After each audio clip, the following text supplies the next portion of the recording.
আমাদের দেশের প্রেক্ষাপটে বলতে চাই, দেখা যাচ্ছে জ্বর, সর্দি, কাশি বা হালকা ব্যথা হচ্ছে, এক্ষেত্রে হচ্ছে তারা ফার্মেসিতে গিয়ে কোনো ওষুধ নিচ্ছেন, তারপরে হয়তো বা কয়েকদিনের জন্য ভালো হয়ে যাচ্ছেন। আর ইন্টারনেটের বদৌলতে এখন সবাই ডক্টর নিজেকে মনে করেন। তো সেক্ষেত্রে দেখা যায় শুনলাম আচ্ছা ওষুধ দিয়ে দিলাম, এখন তো ভালো হয়ে গেল। তো এক্ষেত্রে যদি আমি রোগটাকে পুষে রাখি এবং অনেক দিন ধরেই পুষে রাখেন রোগটাকে, তো এক্ষেত্রে কী কী জটিলতা হতে পারে? খুব সুন্দর প্রশ্ন, কারণ জটিলতাটা আসলেই খুবই ডিফিকাল্ট। এখন আমরা সাময়িকভাবে ওষুধের মাধ্যমে বা ল্যাপারোস্কোপিকের মাধ্যমে চিকিৎসাগুলো হয়ে যায়, কিন্তু জটিলতা যখন দেখা দেয় তখন কিন্তু এটা বেশ জটিল আকার ধারণ করে।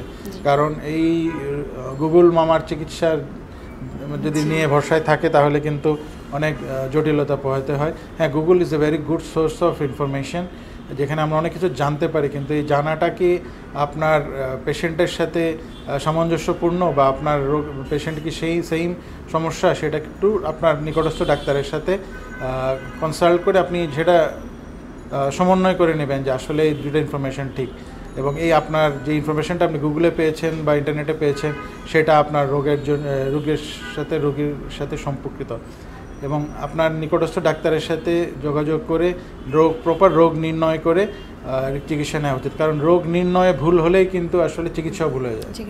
এজন্য রোগ নির্ণয়টাই আসলে আসল। রোগ চিকিৎসাটা অটোমেটিকই সবাই জানে, সব ডাক্তারই জানে যে এটা চিকিৎসা, কিন্তু প্রপার রোগ নির্ণয় করতে পারলে সঠিক চিকিৎসা করাটাই সম্ভব।